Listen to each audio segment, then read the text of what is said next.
Welcome to the Week in Armenia, where we break down the week's most important news and events. Here's what you need to know and why. The opposition Yelk Alliance calls for an end to Armenia's membership in the Eurasian Economic Union. The owner of one of Armenia's largest supermarket chains is in the clear after a voter intimidation scandal that rocked the April elections. Armenia and Azerbaijan's top clerics met in Moscow to discuss peace efforts in the Nagorno-Karabakh conflict. The U.S. Congress approves a $1.5 million payment to fund the removal of landmines in Nagorno-Karabakh. And plans are in place for a festival celebrating Armenian facial hair. We'll have more on these stories, plus highlights from CivilNet's reporting.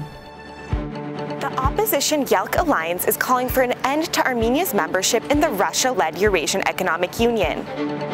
According to the oppositionist group, in 3 years of membership in the EEU, Armenia's gross domestic product dropped by 8%, while debt and unemployment rose. In an interview with CivilNet's Tatul Hagopian, Yelk party leader and parliament member Nikol Pashinyan said that Armenia's membership in the EEU is a serious threat to its sovereignty.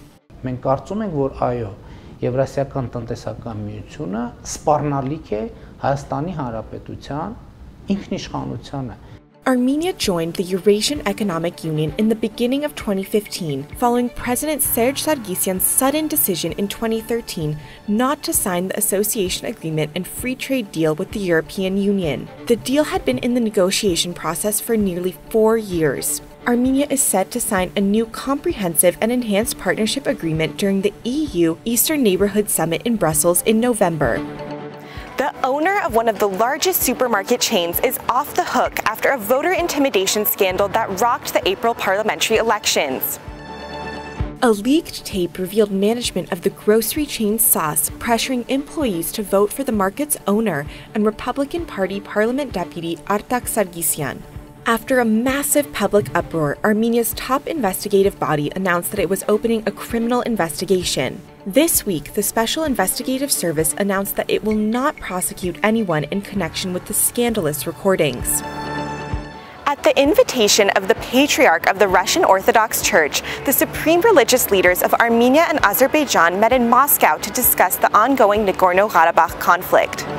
The three men issued a joint statement stressing that, quote, "There is no alternative to peace and cooperation. Facing many challenges, we, the spiritual leaders of our nations, are obliged to seek joint responses." The heads of the three religious communities held their first joint peacekeeping meeting in Moscow in 1993. They later met in Baku in 2010 and Yerevan in 2011.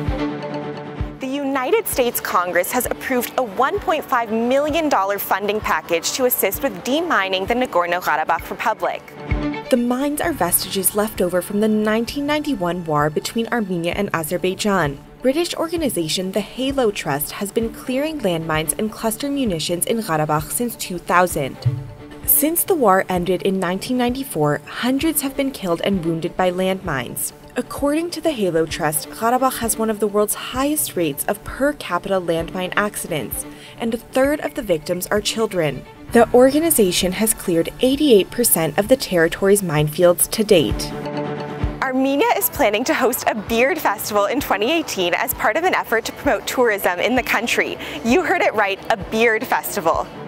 Director of the Arani Wine Fest Foundation, Nune Manukyan, said the Bearded Bash is among a series of festivals highlighting distinctive aspects of Armenian culture. Festival goers will have the chance to compete in contests for the longest, shortest, and funniest beards.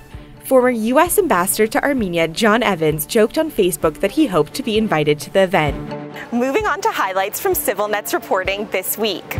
For decades, the barbed wire-clad border between Iran and Armenia ran along the southern section of the Cold War's Iron Curtain. Even though the Soviet Union vanished from the map in 1991, more than a quarter of a century later, the barbed wire stands as a reminder of the Cold War. CivilNet's senior reporter Tatul Hagopian visits the border region separating the two countries and provides a rich overview of the past 25 years in Armenia-Iran relations. Now, here are your weekly Smart Stats Demographics edition. Of 100 people living in Armenia, 48 are male and 52 are female. Men are on average 34 years old and women are 38 years old. 98 out of 100 people are ethnically Armenian.